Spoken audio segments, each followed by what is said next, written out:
Light had all our jaws hanging open in one of the most shocking moments in soap history. Take a look. How much more do you want, Mr. Galveston? Haven't I said what everyone wants to hear? What you want everyone to hear? That I am a common hooker like Katrina Carr?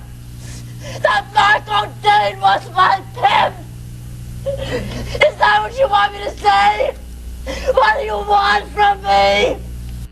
Please welcome Judith Light. Here's what you do when you don't find the rainbows in this time.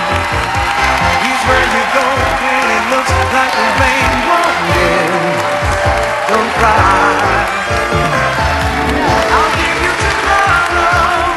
Let me be the one to share it with.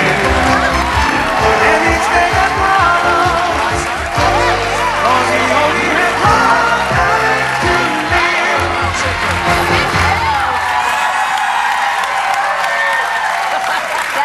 Thank you. So gracious, you guys. Hello to all of you. I'll give you that Emmy all over again. Okay, honey, thanks. And I'll give you some too.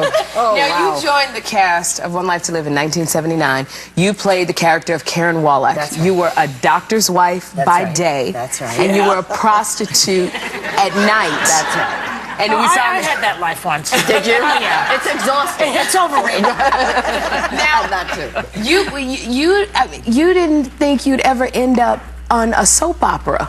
No, it's not that I didn't think I would end up on a soap opera. Okay. I distinctly said I never, ever would be on one or do one. Why did you say that? Because and I had said that when I came to New York, I'd been in repertory theater for years in the same place that actually Erica was in, which is one of the places was the Milwaukee Repertory Theater. And I came to New York at the appropriate time after I'd been in rep for a little while, and I said to my parents, who were living in upstate New York, I said, you know what, I'm never going to do a soap opera and I'm never going to do a sitcom, just so you know. Clearly, I am not a person of my word. So, so I was really down and out. I was broke. I didn't have any money. My unemployment was running out. And my agent called and she said, they want to see you for a standby, an understudy for a day, because there was an actress who was playing the part before me who was not well. And I said, like, not even the part on a soap opera? You mean like an understudy? And she said, look, you have no money, so you just shut up and take it. And I did. And when I was there, our producer at the time, Joe Stewart, said to me, if we were to do a storyline like this, what would you do with this character? Wow. It was so fascinating and so interesting. And what happened was I watched the way these people worked. And I realized that I had been incredibly prejudiced. And I was looking my nose down at this work and these people who are killing themselves and producing magnificent work, an hour of programming every day. And I said, my problem, my issue. They had me audition for it, and I got the part. And it really changed my life. I want to ask you one quick Yes, question, darling. may I? Okay, you met your husband, Robert Desiderio, on the show. Who you okay? love. Who I love so much. He is the sweetest, most wonderful guy. Did you guys get along right away, or Yes. did it take a while? No, it was instant. It was absolutely instant. The chemistry was instant. Are these shows of yours like dating services? Everybody... It's like Match.com or JDate. Either, I mean, no. I mean, no, what happens is you are working so intently and so closely, and so, I mean, you're spending hours and hours and hours of time with people.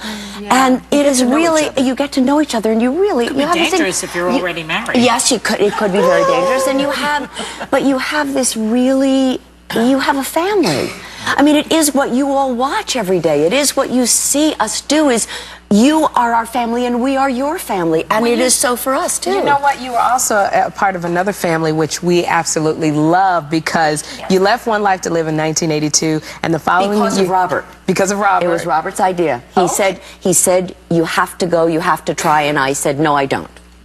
And he said, no, you have to go to California. You have to at least try. He said, you can come back, but you have to try. Well, you went out, you stepped out, you tried, you landed the role of Angela Bauer on Who's the Boss? Now, with Tony Danza and that's Alyssa Milano. Now, what's interesting is you went from this extremely dramatic role on One Life to Live to doing a comedy. How did that happen? And for 5 seasons, how did you do that? How was it? Well, again, you know, when you have repertory theater experience like we had, you got to play all different kinds of roles. So I knew I could do those things, but other people didn't know that I could do those things. But our producers on Who's the Boss said, we see something in her and we see something in the two of them together. I want to let everybody know, too, and remind them that you are on the Broadway play, Other Desert Cities. If any of you are in town, or you live here or you're here for a while, this play, Other Desert Cities, is so special, and it's at the Booth Theater, and it's an incredible, beautiful cast, and I just, you know, Justin Kirk from Weeds, and Rachel Griffith from 6 Feet Under, and Brothers and Sisters, and Stockard Channing, and Stacey Keach. It's really remarkable. Well, thank you so much. We just love you. Happy to be we here. are happy.